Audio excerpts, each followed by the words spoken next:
Hi friends, నేను మీ అంజని.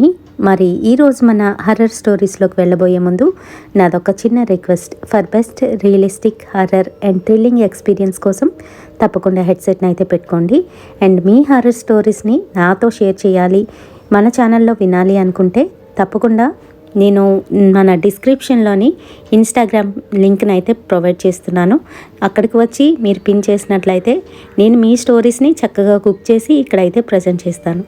మరి మీ stories నాకు పంపించవలసిన ఫార్మాట్ ఏ విధంగా ఉండాలి అని అంటే, మీ పేరు, మీ ఊరి పేరు, ఆ తర్వాత మీరు దేని గురించి రాస్తున్నారో స్టోరీ అనేది ఒక 2 లైన్స్లోనైతే అక్కడ మెన్షన్ చేయండి.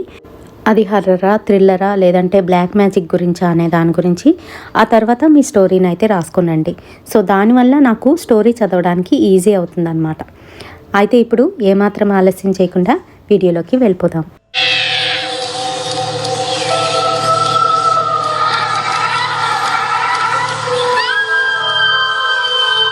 నా పేరు గౌరీ. మాదొక నిరుపేద కుటుంబం. మేము బాంబే కాలనీలోనైతే ఉంటున్నాం. కొత్తగా కట్టిన బాంబే కాలనీలోని అప్పుడే మెల్లమెల్లగా అందరూ దిగడం అయితే మొదలుపెట్టారు. చాలా నిశ్శబ్దంగా, ఇంకా అలాగే అక్కడ కొంతమందే ఉండడంతో సాయంత్రం అయ్యేసరికి చాలా నిర్మానుష్యంగా, నిశ్శబ్దంగానైతే ఉండేది. అంతేకాదు, బాంబే కాలనీ అని అంటే మీ అందరికీ తెలిసిందే, ఊరు చివరన ఎక్కడో కడతారు. అలాగే ఇది కూడా ఏంటంటే, మా బాంబే కాలనీ పక్కనే ఒక తోటలాగుండి ఆ తర్వాత శ్మశానం అయితే ఉండేది. మేము కాలనీలోకి దిగిన కొత్తల్లోని మాకు చాలా భయంకరంగా అనిపించేది, కానీ ఆ తర్వాత మెల్లగానైతే అలవాటు అయిపోయింది. కేవలం 3,000 రూపాయలకి మా ఇంటి ఓనరు మాకు అద్దెకి ఇవ్వడం అయితే జరిగింది. మరి ఆ 3,000 కూడా కట్టడానికి మాకు చాలా ఇబ్బంది అయితే అయ్యేది. ఎందుకంటే మీకు ముందే చెప్పాను కదా, మాది చాలా నిరుపేద కుటుంబం. మా ఇంట్లోని నేను, చెల్లి, అమ్మ, నాన్న అయితే ఉంటున్నాం. అయినప్పటికీ కూడాను నలుగురం కష్టపడి తెచ్చింది కూడా ఏమాత్రం సరిపోతూ ఉండేది కాదు. మరి మాది 3rd ఫ్లోరు. మా ఇంటికి ఆపోజిట్లోని ఇంకో అక్కలు అయితే దిగారు. ఆ అక్క పేరు లక్ష్మి. వాళ్ళది అది ఓన్ హౌస్ కావడంతో వాళ్ళైతే ఇక్కడికి వచ్చేసారు. వాళ్ళు రావడంతో మాకు కొంచెం సంతోషం అనిపించింది. ఎందుకంటే అప్పటి వరకును ఆ 3rd ఫ్లోర్లోని మేము ఒక్కలమే ఉండేవాళ్ళం. ఇప్పుడు ఆ అక్కలు రావడంతో మా ఫ్లోర్ కూడా కొంచెం అలకిడిగానైతే ఉండేది. అక్కకి 2 పిల్లలు, ఒక బాబు, ఒక పాప. అక్కలు ఆయన చాలా మంచి ఆయన. ఎప్పుడు కూడాను ఎదుటి వాళ్ళకి హెల్ప్ చేద్దామని చూసేవాళ్ళు వాళ్ళిద్దరు కూడా. వాళ్ళింట్లో వీళ్ళింట్లో పని చేసుకొని నేను చెల్లాయి తెచ్చిన డబ్బుని అమ్మ, నాన్న ఖర్చు పెడుతూ ఉండేవారు. అంతేకాదు, వాళ్ళు కూడా ఏవో చిన్న చితక ఉద్యోగాలు చేస్తున్నప్పటికీ కూడాను నాన్న పచ్చి తాగుబోతు. ఎప్పుడు తాగుతూ అసలు ఇంటి గురించి పట్టించుకునేవాడే కాదు. అమ్మ తనకొచ్చిన డబ్బులు, మా డబ్బులు అన్నీ కలిపి వాటితోనే ఇంటిని నడుపుతూ ఉండేది. మధ్య మధ్యలో నాన్న మా మీద పడి ఆ డబ్బును కూడా లాక్కెళ్ళిపోతూ ఉండేవాడు. మరి ఇలా గడుస్తున్న కొంతకాలానికి లక్ష్మి అక్క మళ్ళీ కడుపుతూ ఉందని తెలిసింది. ఈలోగా మా అమ్మ మా ఇద్దరిని తీసుకొని వాళ్ళ ఇంటికి అయితే వెళ్ళింది. ఏమమ్మా లక్ష్మి, ఎదురింటి వాళ్ళం కదా, మాకు చెప్పకూడదా ఏంటి? మరీ అంత సిగ్గుపడిపోతున్నావా ఏంటి? 3వ కాన్పే కదా, సులువుగా అయిపోతుందిలే, నువ్వు కంగారు పడవలసిన అవసరమే లేదు. నీకు ఏదైనా సహాయం కావాలంటే నన్ను అడుగు, ఎదురింట్లోనే కదా ఉంటున్నాం, ఏం పర్వాలేదు, ప్రతిదానికి పలుకుతాం అని చెప్తుంది. మేమిద్దరం లక్ష్మి అక్క అని పిలిచేవాళ్ళం. అమ్మ మటుకు లక్ష్మిని కోడలా అని పిలిచేది. అదేంటో మరి మాకు ఎప్పుడూ అర్థం కాలేదు. అమ్మ ఎలా ఎందుకు చెప్తుంది అని అంటే, లక్ష్మి అక్కకి అప్పటికే వాళ్ళ అమ్మ, నాన్న ఇద్దరు చనిపోయారు. పైగా బావగారే అక్కని జాగ్రత్తగానైతే చూసుకుంటున్నారు. పిల్లలతో పాటు తన్నే చూసుకోవాలి, చాలా బాధ్యతలు అయితే ఉన్నాయి. అందుకనే అమ్మతో వచ్చి బావగారు అయితే చెప్పారు. ఈలోగా లక్ష్మి ఇలా అంటుంది, అదేం లేదు అత్తమ్మ, నిన్న సాయంత్రం హాస్పిటల్కి వెళ్ళినప్పుడే తెలిసింది మాకు కూడాను. సర్లే చెప్దాంలే అనుకుంటే ఈలోగానే చెప్పేశాడా. సరేలే, నాకేదైనా సహాయం కావాలంటే ముందు మిమ్మల్నే అడుగుతా, సరేనా అత్తమ్మ అంటూ లోనికి వెళ్ళి వాళ్ళ ఆయన తెచ్చిన లడ్డూలు అయితే తీసుకువచ్చి ఇచ్చింది.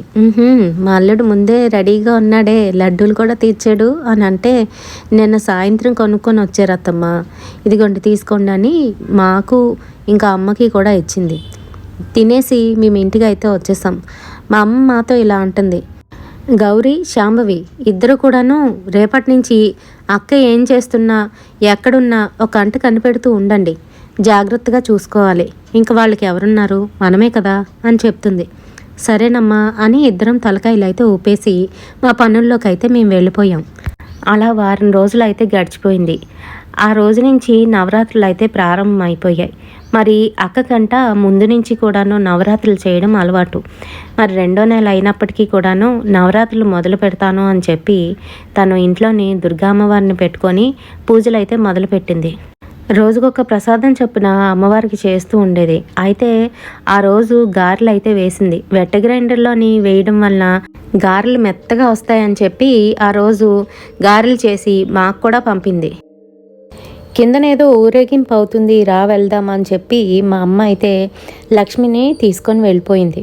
ఇద్దరు కూడా వెళ్ళారు. వెళ్ళి వచ్చిన తర్వాత తన పని అంతా కూడా చేసుకొని ఇంకా వెట్ గ్రైండర్ పని రేపు చూసుకుందాంలే అని చెప్పి వదిలేసింది.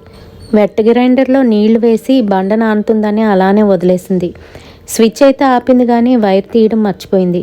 మర్నాడు మా పనంతా అయిపోయిన తర్వాత మేము టీవీ చూస్తుంటే ఈలోగా మాకు పక్కింట్లో నుంచి గట్టిగా అరుపు అయితే వినిపించింది. అదొక గావు కేక. వెళ్ళి చూసేసరికి అక్క అక్కడ నల్లగా అయిపోయి జీవోత్సవంలో పడిపోయి కరెంట్ షాక్ తిని కొట్టుకుంటూ కనబడింది. వెంటనే మెయిన్ స్విచ్ అయితే ఆపాం. అయినా కూడా అప్పటికి జరగాల్సిందంతా జరిగిపోయింది. ఈలోగా ఏమైనా ప్రాణం ఉందేమో అని చెప్పి బావగారు అక్కని పట్టుకొని హాస్పిటల్కి అయితే పరిగెట్టారు. మీకు చెప్పనే లేదు కదూ, మా కాలనీకి ఎదురుగుంటానే గవర్నమెంట్ హాస్పిటల్ అయితే ఉంది. ఆ తర్వాత కొంచెం ఏరియా అంతా కూడాను మొత్తంగా చెట్లవి ఉండి ఆ తర్వాతే కాలనీ అయితే వస్తుంది. మరి కాలనీ లోపల నుంచి అక్కడికి వెళ్ళేసరికి ఒక 10 నిమిషాలు అయితే పడుతుంది. ఆలోగా ఉన్న ప్రాణం కాస్త పోయింది. అంతే, బావగారు కాసి చూస్తూ చూస్తూ కళ్ళల్లో నుంచే ప్రాణాలు అయితే పోయాయి. అతని చేతుల్లోనే చనిపోయింది. ఇంకా హాస్పిటల్లోని ఎన్నో ఎంక్వైరీలు అన్నీ కూడా జరిగాయి. ఆ తర్వాత పోస్ట్మార్టంకి తీసుకువెళ్ళి పోస్ట్మార్టం చేసిన తర్వాతే మీకు బాడీని అప్పచెప్తామని చెప్పారు. అంతేకాదు మర్నాటికి మార్నింగ్ టైంలోనైతే పంపించేశారు. ఇంటికి వచ్చిన ఆమెకి చేయవలసిన కార్యక్రమాలన్నీ కూడా చేసి అంతిమయాత్రకు సాగనంపారు. మరి ఆ అక్క చనిపోయి 11 రోజుల వరకును వాళ్ళ ఇంట్లోని చేయవలసిన కార్యక్రమాలన్నీ కూడాను అతను పిల్లలు కలిసి దగ్గరుండి అయితే చేశారు. మేము కూడా వాళ్ళకి సహాయపడ్డాం. మరి అక్క చనిపోయిన దగ్గర నుంచి బావగారికి సహాయం చేసే సమయంలోని మా చెల్లి ఎక్కువగా బావగారితో మాట్లాడడం, ఇంకా బావగారు కూడా ఎక్కువగా మాట్లాడడం, వాళ్ళ పిల్లల్ని కూడాను మా చెల్లి చక్కగా చూసుకుంటూ ఉండేది. మా చెల్లికి 20 ఏళ్ళు. అయితే బావతో ఎందుకు అంత క్లోజ్గా ఉంటుంది, అయినా నాకెందుకులే, మేమిద్దరం కూడా క్లోజ్గానే ఉన్నాం కదా, నాలాగే చూస్తుందిలే అని అనుకున్నాను. అయితే ప్రతిరోజు కూడా వాళ్ళ ఇంటికి వెళ్ళడం, సాయంత్రం వరకు వాళ్ళ ఇంట్లో ఉండి ఆ తర్వాత ఇంటికి రావడం, తన పనులు అయిపోగానే వెంటనే వాళ్ళ పిల్లల్ని చూసుకోవాలి అని చెప్తూ వెళ్ళిపోయేది. వాళ్ళ పిల్లలు స్కూల్ నుంచి వచ్చారా లేదా అనేది కూడా చూసేది కాదు. నాకు కూడా చాలాసార్లు కోపం వచ్చింది. ఏంటంటే బావగారితో అంత సన్నిహితంగా ఉండవలసిన అవసరం ఏంటి నీకు అని 2-3 సార్లు తన పైన కోపపడ్డాను. అలా 1 నెల రోజులైతే గడిచిపోయింది. ఆ రోజు నాకు ఇంటి పని ఎక్కువగా ఉండడం వల్ల మా ఓనరమ్మ ఇంటిని మొత్తం క్లీన్ చేయమని చెప్పగా ఇంటిని అంతా కూడా క్లీన్ చేసుకొని మళ్ళీ నేను ఇంటికి బయలుదేరేసరికి 7:30 అయితే అయిపోయింది. మరి మా కాలనీకి చేరుకునేసరికి ఇంకొక గంట. అక్కడి నుంచి నేను నడుచుకొని కాళ్ళ నొప్పులతోనైతే వస్తున్నాను. మా ఇంటికి రావాలి అని అంటే ఒక అరగంట నడవలసిందే. అలా నడుచుకొని కరెక్ట్గాను హాస్పిటల్ దగ్గరికి అయితే వచ్చేసాను. హాస్పిటల్ దగ్గరికి వచ్చేసరికి నాకు చలి అయితే మొదలైంది. అది నవంబర్ నెల కావడంతో చలి కొంచెం ఎక్కువగానే ఉంది. చలితో వణుకుతూ మెల్లగానైతే నడుచుకొని వస్తున్నాను. చుట్టుపక్కల ఎవరూ లేరు, నా వెనకాతలు కూడా ఎవరూ లేరు. లైట్లు మటుకు అక్కడ మెల్లగా వెలుగుతూ ఆగుతూ అయితే కనిపిస్తుంది. రోడ్లోని వస్తున్న నాకు ఎవరో వెనకాతల నుంచి గౌరీ గౌరీ చూసావా గౌరీ ఎంత పని అయిపోయిందో అని అంటూ వినపడుతుంది. ఎవరు నన్ను పిలుస్తున్నారు, ఎంత పని అయిపోవడం ఏంటి అని చుట్టూ అంతా కూడా చూసుకున్నా. ఎక్కడ ఏమీ కనిపించట్లేదు. సరే మళ్ళీ నేను నడక సారించేసరికి మళ్ళీ అలానే నా వెనకాతల నుంచి గౌరీ ఆగవా, వినవా నా బాధ, గౌరీ అని పిలుస్తున్నారు. ఆ మాటలకి నాకు ఆ మాటలు ఎక్కడో విన్నట్టుగా అనిపిస్తుంది. ఎవరిది గొంతు అనే ఆలోచనలో పడుతూ మెల్లగానైతే నడుస్తున్నాను. ఈలోగా చలి మరి కాస్త పెరిగింది. నా వెనకాతల నుంచి ఎవరో పరిగెట్టుకొని వెళ్ళినట్టుగా అనిపించింది. తుల్లి పడుతూ ఒక గావు కేక వేసి వెనక్కి తిరిగి చూసేసరికి అక్కడ ఎవ్వరూ లేరు. ఇంకా నాలో భయం మొదలైపోయింది. దేవుణ్ణి తలుచుకొని పరిగెడుతున్నట్టుగా నడుస్తూ ముందుకైతే వెళ్తున్నాను. పైగా కాలనీలోని ఆ సమయానికి ఎవరు కూడా ఉండరు. ఎవరు వారు వాళ్ళ ఇళ్లలోని తలుపులు వేసుకొని టీవీలు పెద్ద సౌండ్లు పెట్టుకొని చూస్తూ ఉంటారు. మరి కొంతమంది ఆకతాయిలు ఉన్నప్పటికీ కూడాను వాళ్ళు మా ఇంటి చివరినైతే కూర్చుంటారు. ఇంకా నేను పరిగెడుతూ ముందుకైతే వెళ్తున్నాను. ఇంకా ఆ సమయంలోని నన్నెవరో వచ్చి వెనక నుంచి గట్టిగా పట్టుకున్నట్టుగా అనిపించింది. అంతే, నేను జడుచుకొని అక్కడే అలా ఉండిపోయాను. 2 నిమిషాలకి నాకు తెలివి వచ్చినట్టుగా అయింది. ఎవరు నన్ను పట్టుకున్నారు ఏంటి అని చుట్టూ చూసుకుంటే ఎవరూ లేరు. మళ్ళీ దేవుణ్ణి తలుచుకొని నేను ఇంటికైతే గబగబా వచ్చేసాను. ఇంటి తలుపులు బాధేస్తున్నాను. అమ్మ తలుపు తీ అని. ఈలోగా ఎదురింట్లో ఉన్న మా చెల్లి నవ్వుకుంటూ బయటికైతే వచ్చింది. ఏంటక్క ఇప్పుడు వస్తున్నావు అని అంటే నాకు చాలా కోపం వచ్చేసింది. నువ్వు అసలు ఆ ఇంట్లో ఏం చేస్తున్నావు? ఇంతవరకు నీకు పనేంటి అని గట్టిగా అరుస్తుంటే ఈలోగా బావగారు బయటకు వచ్చారు. గౌరీ, ఏం లేదు, నేనే పిలిచాను, కొంచెం ఇంట్లోని వంట చేసి పెడుతుందని అని చెప్తున్నారు. కానీ నాకు చాలా కోపం వచ్చేసింది. రా నువ్వు ఇంకింటికి అంటూ తనని తిట్టేసి లోనికైతే తీసుకువెళ్ళిపోయాను. అసలు ఏం చేస్తున్నావు ఆ ఇంట్లోని? ఆ పిల్లలతోనే కదా నీకు పని, అతనితోనే ఏంటి పని నీకు? ఎప్పుడు చూసినా అతనితో మాట్లాడుతూ ఉంటావు అని గట్టిగా అరుస్తుంటే మా అమ్మ నన్ను ఊరుకోబెడుతుంది. గట్టిగా అరవకు, బావగారు వింటే బాధపడతారు. ఆయన బాధపడ్డం ఏంటమ్మా? నువ్వు దీని గురించి ఆలోచించట్లేదు. దీనికి పెళ్ళి ఎలా అవుతుంది? అసలు ఏమైనా ఆలోచించావా అని అంటుంటే పక్క నుంచి మా చెల్లి, నీకెందుకు అవన్నీ, నీకు అనవసరం, మా విషయాలు నీకెందుకు అని అంటుంది. ఆ మాటకి అమ్మ వచ్చి గట్టిగా ఒకటైతే కొట్టింది. మా విషయాలంటావేంటి? ఏం పిచ్చి పిచ్చి వేషాలు వేస్తున్నావా? అతని వయసు ఏంటి, నీ వయసు ఏంటి? అయినా ప్రతిరోజు చూస్తున్నాను నేను కూడాను. పోనీలే అక్క చనిపోయింది కదా అని వెళ్ళనిస్తున్నాను, కానీ అయినా ఇరుగు పొరుగు వాళ్ళు లేరు కాబట్టి సరిపోతుంది. లేకపోతే ఇంకేమైనా ఉందా? ఎన్ని మాటలు అంటారో తెలుసా అని తిడుతూ, రేపటి నుంచి నువ్వు అక్కడికి వెళ్ళడానికి వీల్లేదు అని గట్టిగా మాట్లాడేసరికి ఈలోగా బావగారు వచ్చి తలుపు కొడుతున్నారు. అమ్మా అమ్మా అని. ఏంటమ్మా ఏం జరుగుతుంది అని అడుగుతూ ఉంటే, ఏం లేదు బాబు, ఏం లేదు, అదే ప్రతిరోజు మీ ఇంట్లో కూర్చుంటుంది కదా, అందుకే కోప్పడుతుంది మా పెద్దది అని చెప్తుంది. ఆ మాటలకు అతను, అయ్యో దానికే ఎంతలాగా అయిపోతే ఎలా? ప్రతిరోజు మా ఇంట్లోనే ఉంటుంది, నాకు కొంచెం సహాయం చేస్తుంది అంతే. సహాయం చెయ్యాలనుకుంటే పంపించండి, లేకపోతే అవసరం లేదు, మీ ఇష్టం అని అనేస్తున్నాడు. ఆలోగా మా నాన్న తాగుతూ తూలుతూ వచ్చి, అలా ఏం లేదు, మీకు నచ్చినన్ని రోజులు మీ ఇంట్లోనే ఉంచుకోండి, మేమేమనుకోం, మాకు మటుకు డబ్బులు ఇచ్చేయండి, పని చేస్తుంది కదా అని అంటున్నాడు. ఆ మాటలకు నాకు ఇంకా కోపం వచ్చేసింది. ఇంకా నాన్నని కూడా అని చూడకుండా నాన్నని కూడా తిట్టాను. ఏమన్నావే అంటూ కోపం మీద నా మీదకి మా అమ్మ మీదకి వచ్చి మా ఇద్దరిని కొడుతున్నాడు. మా చెల్లిని మటుకు ఏమీ అనట్లేదు. ఈలోగా అతను వచ్చి మా నాన్నని ఆపి, అయ్యో కొట్టకండి, నా మూలాన్న మీరందరూ కొట్టుకోవడం ఏంటి? అయినా మీరు ఇలా రండి, మీకోసం ఒకటి తెచ్చాను అని మా నాన్న లాక్కొని వెళ్ళిపోయాడు. నాకేదో అనుమానం వచ్చి మెల్లగా చూసేసరికి వాళ్ళిద్దరూ మందు బాటిళ్ళు పట్టుకొని టెర్రస్ అయితే ఎక్కేశారు. నాకు అప్పటికే ఏదో తేడాగా అనిపించింది. సరే అని చెప్పి నేను నా బాధతోనైతే ఉండిపోయాను. మర్నాడు యథావిధిగా మా అమ్మ నేను ఇద్దరం కూడాను పనులకైతే వెళ్ళిపోయాం. నాన్న కొట్టిన దెబ్బలకి నాకు ఆ పనికి ఇంకా ఎక్కువ నొప్పులు అయితే మొదలైపోయాయి. ఒళ్ళంతా నొప్పులతో బాధపడుతుంటే మా వానరమ్మ గారు, ఇంక ఈరోజు చేసిన పని చాలులే, తొందరగా ఇంటికి వెళ్ళిపో, ట్యాబ్లెట్ ఇస్తాను వేసుకొని పడుకో అని చెప్పి నాకు ట్యాబ్లెట్ ఇచ్చి పంపించేసింది. ఆ రోజు మధ్యాహ్నం కరెక్ట్గాను 1 గంట ఆ సమయానికి నేను ఇంటికి అయితే వచ్చేసాను. నేను ఇంటికి వచ్చిన సంగతి మా చెల్లికి తెలీదు, మా అమ్మకి తెలీదు.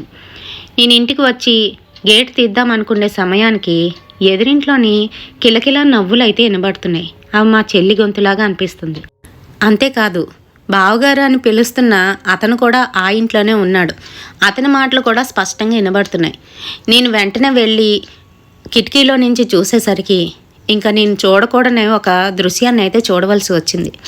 వాళ్ళిద్దరూ సన్నిహితంగా ఉంటుందే కాకుండా ఇలా మాట్లాడుకుంటున్నారు. మీ ఆవిడ్ని తొందరగా పంపించేశావు, మరి నన్ను కూడా అలా ఏమైనా చేస్తావా ఏంటి అని అడుగుతూ ఉంటే, నిన్నెందుకు అలా చేస్తాను, నీకోసమే కదా ఇదంతా చేసింది అని అంటున్నాడు. ఆ మాటలకు నాకు కరెంట్ షాక్ కొట్టినంత పని అయింది. చాలా భయం వేసింది. అంతేకాదు అది వింటున్న నన్నేమైనా చేస్తారేమో అని మెల్లగా కిటికీ దగ్గరికి వేసేసి నేను చప్పుడు చేయకుండా డాబా మీదకి అయితే వెళ్ళిపోయాను. అక్కడ కూర్చొని ఏడ్చేస్తున్నాను. ఎందుకంటే అక్క అంటే నాకు అంత ఇష్టం. అలాంటి దాన్ని, అలాంటి మంచి మనిషిని చంపేశారు, పొట్టను పెట్టుకున్నారని బాధపడుతూ ఏడుస్తూ ఉంటే ఈలోగా వెనక నుంచి నా భుజం మీద ఎవరో చెయ్యి అయితే వేశారు. ఆ చెయ్యి తగిలేసరికి నాకు ఒళ్ళంతా షాక్ కొట్టినట్టుగా అయ్యింది. అంత చల్లగానైతే ఉంది. ఎవరా అని తిరిగి చూసేసరికి భయంకరమైన ముఖంతోని అక్క అయితే కనిపిస్తుంది. కాలిపోయినప్పుడు ఎలా అయితే ఉందో అదే మొహంతోని అదే మనిషి ఎదురుగా నించుండేసరికి భయంతోని కెవ్వున కేక పెట్టి వెనక్కైతే తుల్లిపోయాను. ఈలోగా అక్క భయపడకు భయపడకు అంటూ ఏడ్చేస్తుంది. అసలు ఏం జరుగుతుందో నాకు అస్సలు అర్థం కాలేదు. అక్కడి నుంచి గట్టిగా అరుచుకుంటూ కిందకైతే వచ్చేసాను. ఈలోగా ఎదురింట్లో ఉన్న మా చెల్లి కూడా పరిగెట్టుకుంటూ బయటకైతే వచ్చేసింది. అక్క ఏమైంది అనుకుంటూ, ఏం లేదు అంటూ తన్ని కసురుకుంటూ మా ఇంటి తలుపు అయితే తీసుకొని లోపలికైతే వెళ్ళిపోయి ఏడ్చుకుంటూ అలానే ఉండిపోయాను. నాలో నేనే మదన పడుతూ ఇలా అనుకుంటున్నాను, అమ్మకు చెప్దామా ఈ విషయం? వద్దొద్దు, అమ్మకు చెప్తే అమ్మ కోపంతో వాళ్ళని ఏమైనా అంటే మళ్ళీ వాళ్ళిద్దరూ కలిసి అమ్మని నన్నే ఏదైనా చేస్తారు. వద్దు, అమ్మకు చెప్పడం కరెక్ట్ కాదు. మరి నాన్నకు చెప్దామా? నాన్న అస్సలే వాళ్ళతోని సఖ్యంగా ఉంటున్నాడు. అటువంటి నాన్నకు చెప్తే మరి రెండు నాకే తగిలిస్తాడు. ఎవరికి చెప్దాం? ఏం చేద్దాం? అక్క ఎందుకు చనిపోయింది? ఎందుకు నా దగ్గరికి వచ్చి ఏడుస్తుంది? నాకు ఏమీ అర్థం కావట్లేదు. పరిపరి విధాలుగా ఆలోచిస్తుంది కానీ నా మనసు ఏం చెయ్యాలో ఆలోచన అనేది రావట్లేదు. పోలీసులకి ఏమైనా కంప్లైంట్ చేద్దామా అంటే పోలీస్ స్టేషన్కి వెళ్తే పైగా వాళ్ళు ఎన్నో రకాల ప్రశ్నలు వేసి నన్నే మళ్ళీ ఇబ్బంది పెడతారు అని ఆలోచిస్తూ ఎప్పుడు పడుకుని పోయానో అలానే పడుకుని పోయాను. ఈలోగా అక్క నా కాళ్ళ దగ్గర అయితే కూర్చొని ఏడుస్తుంది. ఆ ఏడుపు నాకు స్పష్టంగా వినబడుతుంది. లెగిచి ఒక్కసారిగా కూర్చున్నాను. ఎవరది అంటూ. నేనేనమ్మా, నేనే, భయపడకు అని అంటుంది. తను భయపడకు అని అంటుంది కానీ నాకు ఇంకా భయం వచ్చేస్తుంది. అక్కడి నుంచి పారిపోదామంటే నా కాళ్ళు నాకు సహకరించట్లేదు. లేవలేకపోతున్నాను. పైగా నా గొంతు పెగలట్లేదు. అలానే ఉండిపోయాను. కంటి రెప్ప కూడా పడట్లేదు. ఈలోగా అక్క ఏడుస్తూ ఇలా చెప్తుంది, మీ బావ ఎంత దుర్మార్గుడో తెలుసా? ఇక్కడికి వచ్చిన కొత్తల్లోని బాగానే ఉండేవాడు. ఆ తర్వాత మీరు పరిచయం అవ్వడం, మీతో మాట్లాడడం అంతా బాగానే ఉంది అని అనుకునే సమయంలోని ఒకరోజు నేను డాబా మీదకి వెళ్ళేసరికి మీ చెల్లితో కూర్చొని మాట్లాడుతున్నాడు. మీ చెల్లి బట్టలు ఆరబెడుతుంది. ఏదో చిన్నపిల్లతో మాట్లాడుతున్నాడులే అని ఊరుకున్నాను. పైకి వెళ్ళేసరికి వాళ్ళిద్దరూ నన్ను చూసి నవ్వుతూ నాతో పలకరించేసరికి వాళ్ళిద్దరి మనసులో ఎటువంటి కలుష్యం లేదనుకున్నాను. కానీ ఒకరోజు నేను మధ్యాహ్నం వేళ బట్టలు ఆరబెడదామని డాబా మీదకి వెళ్ళేసరికి అక్కడ మీ చెల్లెతోని అసభ్యంగా ప్రవర్తిస్తున్నాడు. అది చూసేసరికి నాకు చాలా కోపం వచ్చేసింది.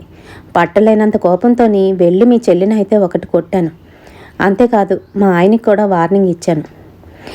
మీ చెల్లి భయంతో కిందకైతే పారిపోయి వచ్చేసింది. కానీ మా వారు మటుకు నన్ను ఎన్నో రకాలుగా మభ్యపెట్టాలని చూస్తున్నారు.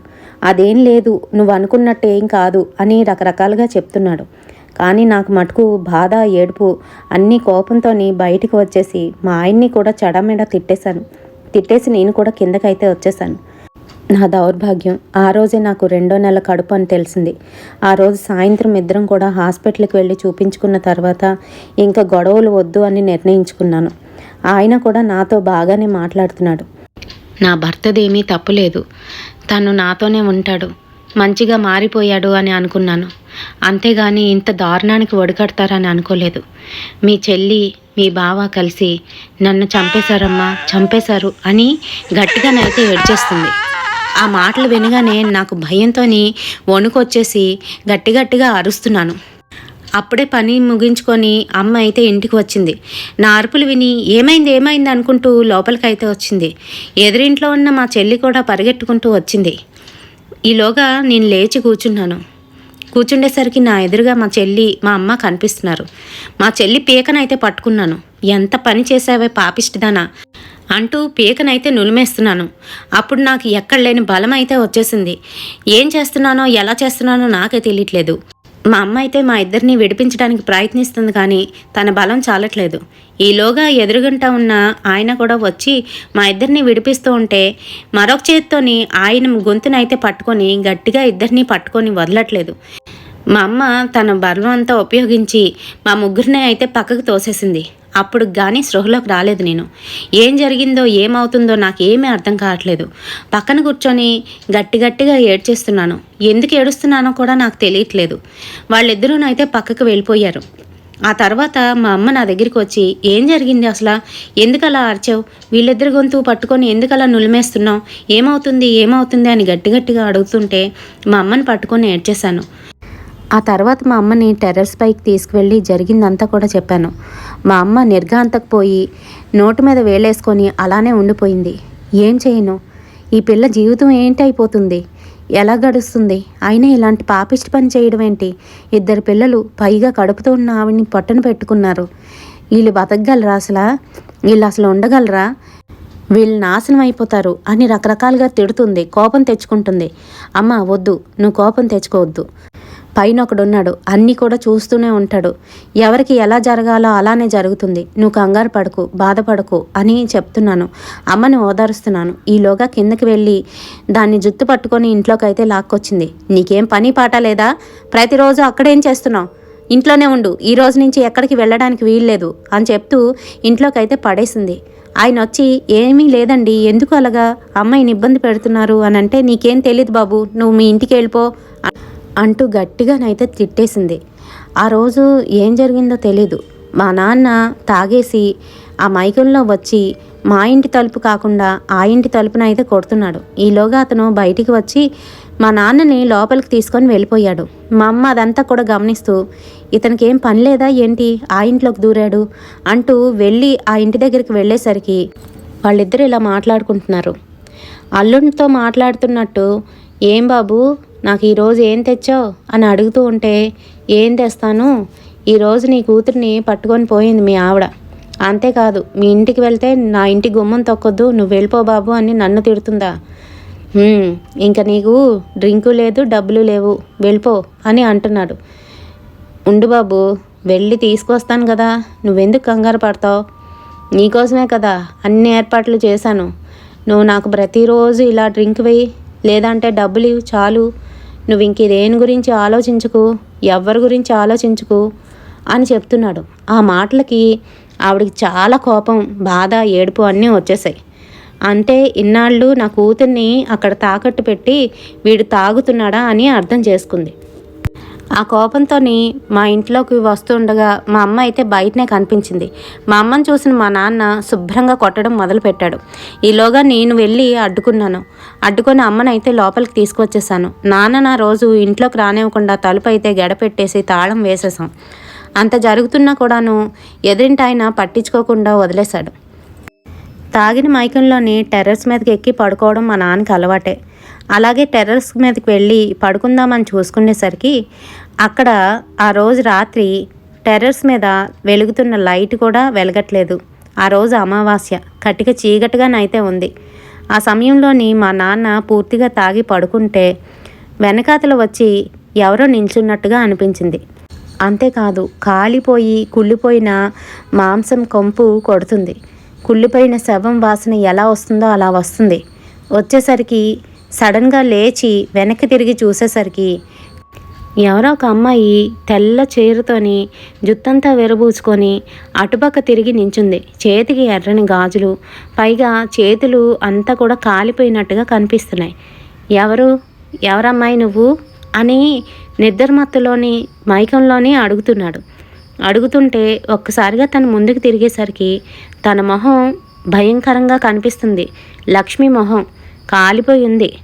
అది చూసేసరికి గట్టిగా అరుస్తూ తను పరిగెట్టడానికి ప్రయత్నిస్తూ ఉంటే లక్ష్మి మీదగా వచ్చేసింది.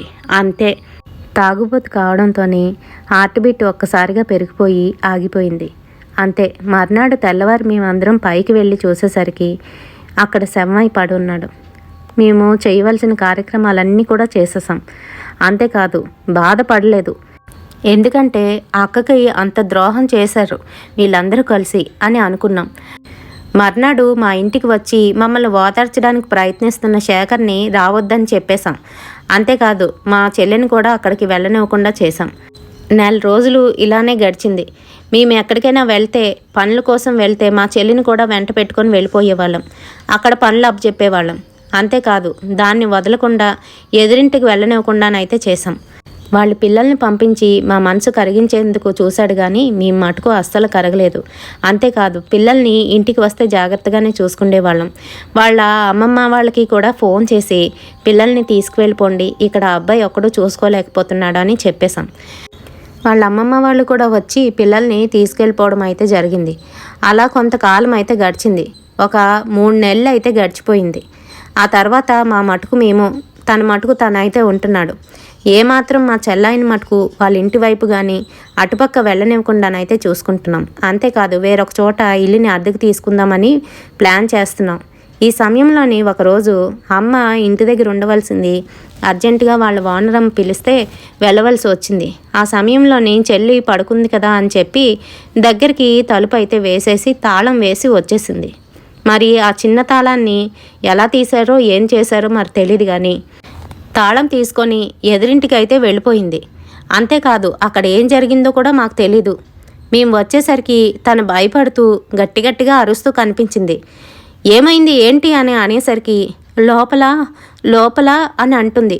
లోపలికి వెళ్ళి చూసేసరికి ఫ్రిడ్జ్ డోర్తో పాటు పక్కనున్న వెట్ గ్రైండర్ని ముట్టుకున్న అతను కాలిపోయి గిలగిలా కొట్టుకుంటూ కనిపించాడు. వెంటనే మెయిన్ అయితే ఆపేసి వచ్చి చూసేసరికి అతను కరెంట్ షాక్ కొట్టి సగంగా కాలిపోయాడు. మా చెల్లిని ఏం జరిగింది ఏమైంది అని అడుగుతూ ఉంటే ఏం చెప్పకుండా ఏడుస్తుంది. అసలు ఏం జరిగిందో చెప్పు అని గట్టిగా కొట్టబోతే నేను వచ్చాను, అతను ఫ్రిడ్జ్లోని డ్రింక్ తీద్దామని వెళ్ళేసరికి ఇలా కరెంట్ షాక్ కొట్టేసింది అని ఏడుస్తుంది. నాకు అప్పుడు అర్థమైంది ఆ అక్క రివెంజ్ తీర్చుకుంది అని. మొత్తానికి ఎలాగైతేనే హాస్పిటల్కి తీసుకువెళ్తే హాస్పిటల్లోని వారం రోజులు బెడ్ మీద అయితే నానా అవస్థలు అయితే పడ్డాడు. ఆ ప్రాణం పైకి పోలేక ఇక్కడ ఉండలేక నానా ఇబ్బందులు, ఇంకా ఒంటి నిండా కూడా పురుగు కూడా పట్టేసింది. ఎందుకంటే కరెంట్ షాక్ కొట్టిన అతనికి ఒళ్ళంతా కూడాను పొక్కుల్లాగా అయితే వచ్చేసాయి. మొత్తం అంతా కాలిపోయినట్టు.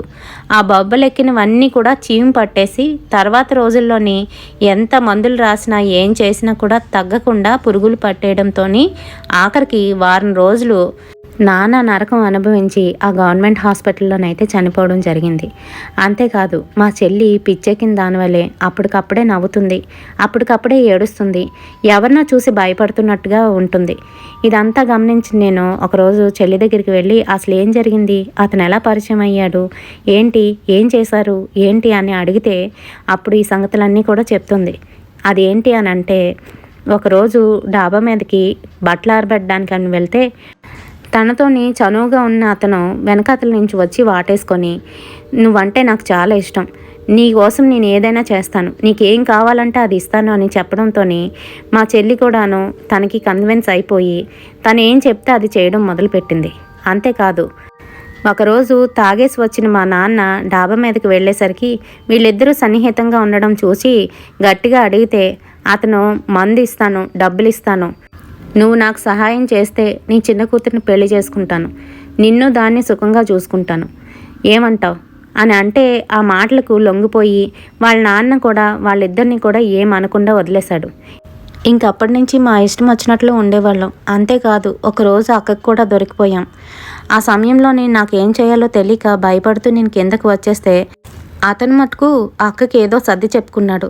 ఆ తర్వాతే తెలిసింది తను కడుపుతో ఉందని. అప్పటి నుంచి నేను కొంచెం దూరంగానే ఉన్నాను. అయినప్పటికీ కూడా నన్ను వదలకుండా నా వెనకాలే వస్తూ నేను ఎక్కడికి వెళ్తే అక్కడికి వచ్చి దానిని ఎలాగైనా వదిలించుకుంటాను, నిన్నే నేను పెళ్లి చేసుకుంటాను, నేను చెప్తుంది నిజం అంటూ నన్నైతే ఒప్పించేశాడు. మళ్ళీ మేమిద్దరం తిరగడం అలాగే ఉండడం మొదలుపెట్టాము. ఈలోగా ఆ రోజు గారెలు వేసి తను రెడీ అవుతున్న సమయంలోని అమ్మ పిలిచేసరికి ఆ వెట్ గ్రైండరు ఆఫ్ చేసేసే వచ్చింది. స్విచ్ ఇంకా అలాగే ప్లగ్ తీసేసింది కానీ మళ్ళీ వెళ్ళి వాళ్ళ ఆయన ప్లగ్ని అయితే పెట్టేసి అది అలానే ఉంచేసి అందులో నీళ్లు కూడా నింపేసి వదిలేసి వచ్చేసాడు. తనకి తెలుసు అలా వేసి ఉన్నిస్తే వెట్ గ్రైండరు డైరెక్ట్ అవుతుందని. ఆ సంగతి తెలిసి కూడా వాళ్ళ ఆవిడికి చెప్పకుండా ఎప్పుడు ఆ పని అవుతుందా అని ఎదురు చూస్తూ ఉన్నాడు. అంతేకాదు పిల్లల్ని కూడా అక్కడికి వెళ్ళనివ్వకుండా చేశాడు. అంతే, అక్క తను అనుకున్నట్టుగానే వెట్ గ్రైండర్ని ముట్టుకొని చనిపోయింది. అదే జరిగింది అని చెప్తూ ఏడుస్తుంది.